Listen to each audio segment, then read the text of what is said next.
Discussing yesterday that there are three broad phases for the evolution of the IT applications, which ranges from office automation to business intelligence. And most of the enterprises have passed phase one or phase two, and they are in the phase three, wherein uh, they are going to reap the benefits of this complete exercise. Okay, so we'll look at all these phases one by one. So the first phase is your office automation, and during this, various business activities and processes are automated. Just for example, the concept of invoicing, then stock keeping, accounting, payroll, and all other business activity, all the day-to-day activities which a particular business needs, all these activities are automated in this first phase. And here you have uh, commonly used terminologies, that is ERP, that is enterprise resource planning, then MRP, that is material resource planning, then CRM, customer relationship management, HRMS, that is human resource management system. These are all the type of system which speed up the business process and provide quick access to the information across the enterprise. That means now the decision maker is really having a power wherein he can take a particular look at all these activities, all these business processes with a click of a button. So it may be like the enterprise resource planning, wherein you are planning huge number of business operations. Uh, you are managing them in an automated manner. It may be right from the beginning of the purchasing of the raw material to the selling of the finished goods. Okay, so all the activities which ranges from purchasing of the raw material, then whatever storing of the raw material, that is warehousing, and then once you purchase the raw material, you need to pre-process them, you need to process it and do n number of things which are required to be done in order to produce the finished goods. And even after production of the finished goods, you are going to keep that readily available material for shipment in again in the warehouses, or you may have the remote warehouse wherein you are storing all these finished goods and then selling it from there. So that is your material resource planning. Then in the customer relationship management, you are dealing with all the details of the customer, all the requirements, all the needs, all the uh, nitty-gritty details of the customer is understood at the CRM. And in HRM, that is HRMS, wherein you are going to deal with the human resource management system. That means whatever, for any organization, there is always the requirement of human resources, and to manage these human resources in a optimized way, you can use this piece of software, that is HRMS.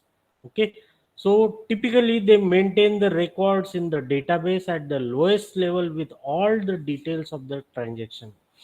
They are used for the data entry and the operational reporting. So that means whatever kind of activities that are conducted, all these activities are maintained in records, and for that purpose the database management system is used.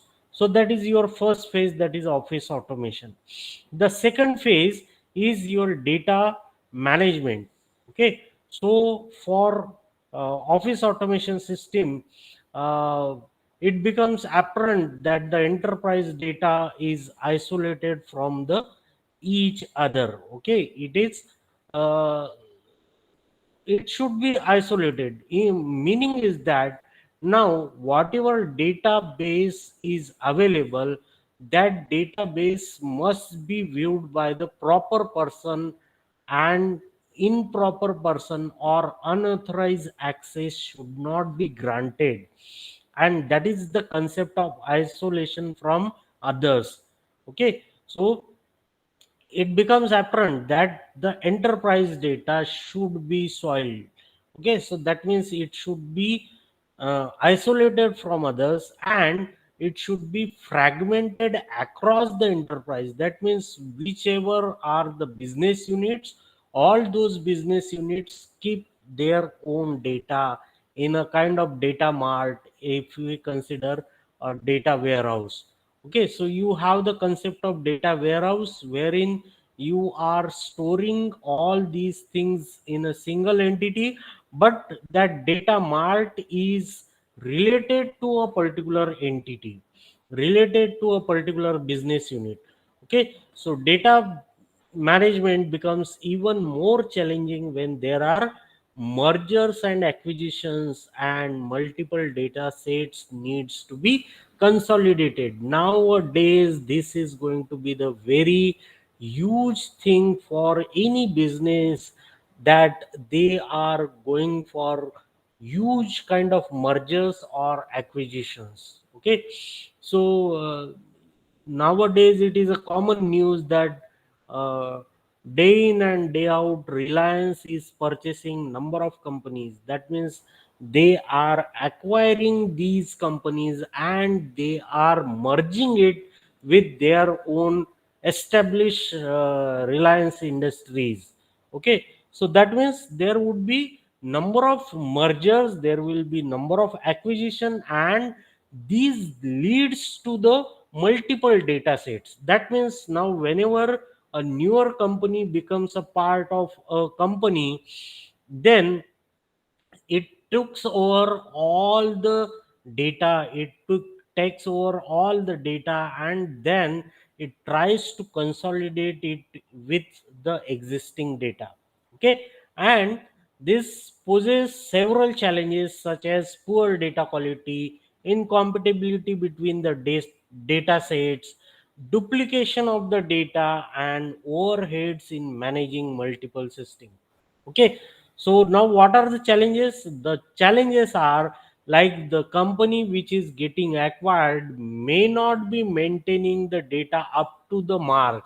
So that is why whatever the legacy data that is with the company may be poor in quality, may be incomplete in nature. Poor in quality means the data which is poor in nature or incomplete in itself is a poor data quality data, or it may be incompatible with the data sets. Okay, so that means now you have the data set which is there in another database management system, or you can have a legacy database which is in another altogether another database management system. So such kind of things leads to the incompatibilities. That means now they cannot be easily mix and match. Okay, so they cannot merge together. Why? Because both the database management system are talking their own languages, and that poses the challenge that these data are incompatible with each other. Then how to deal with this situation?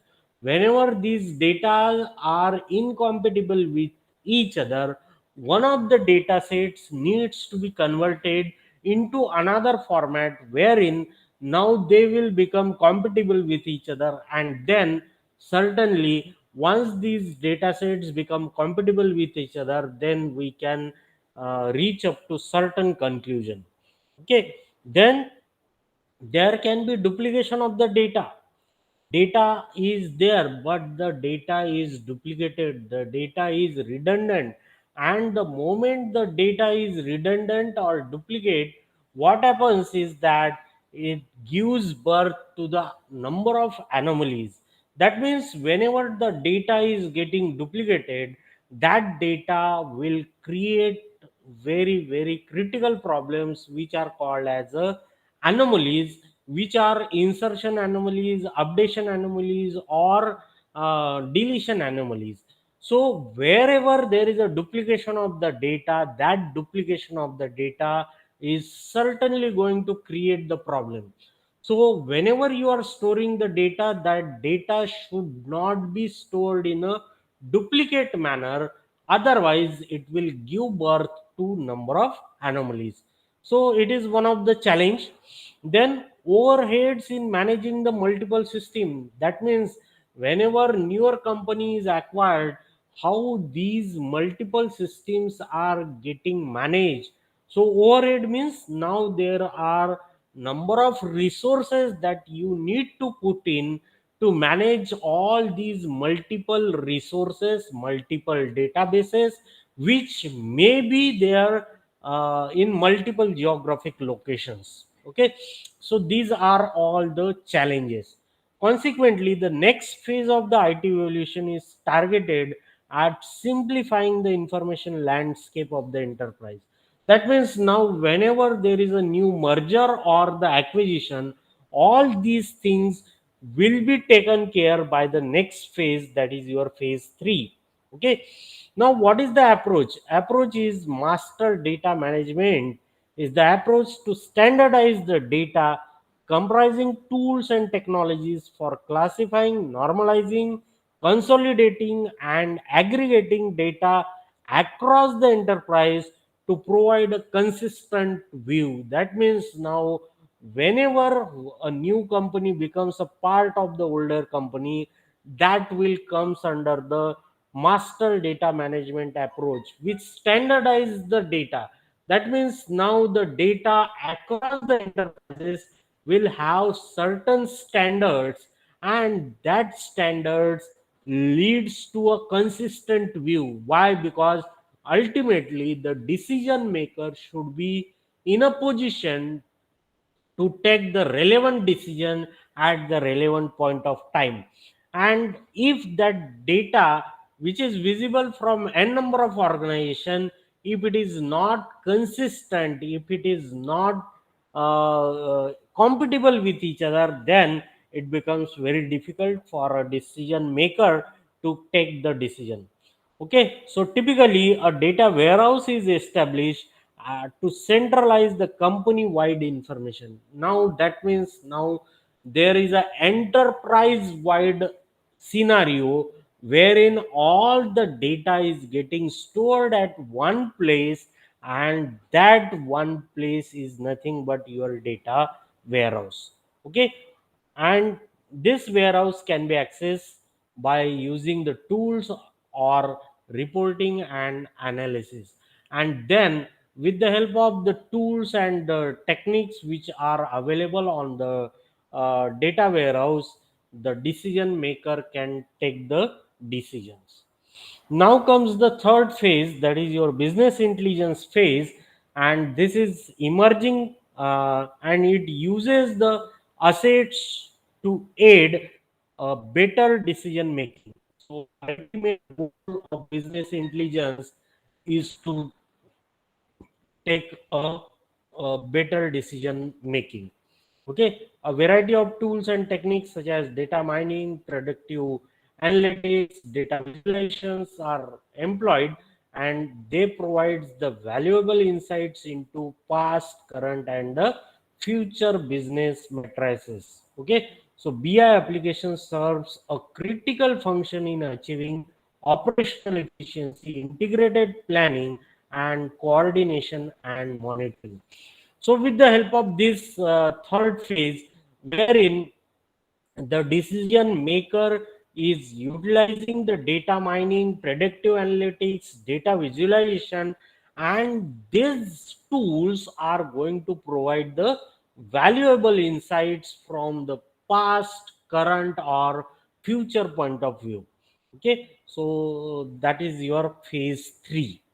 Okay, so these are the highlights of the business applications. The first one is the single version of the truth. That means there is no duplication of the data, and if there is a no duplication of the data, then it is going to be a consistent data. Why? Because duplication gives birth to anomalies. Okay, so it provides the consistent information in real time, and that is how these are going to provide the single version of the truth. Then matrices trees are there. So business performance are the KPI, key point of interest, and are computed at various level, and these matrices of the performance are monitored closely. Then you have the something called as a golden triangle, that is budget, time, and quality. So one can foresee impact of the changes in specifications and business cases, and this helps to manage the trade-off between budget, time, and quality. That means now what if analysis, जैसे tools available है, wherein you are just trying to give a particular situation, and if a particular situation is presented, then what can be the result, you can foresee these results. Then business modeling, it captures the business dynamics in robust and transparent model. Okay, then looking forward and moving forward, you have, it does not really only on the historic data, but integrates the external and internal data for better forecasting and predictive analytic capabilities. Okay, so all in all, these are the highlights of your BI application. Okay.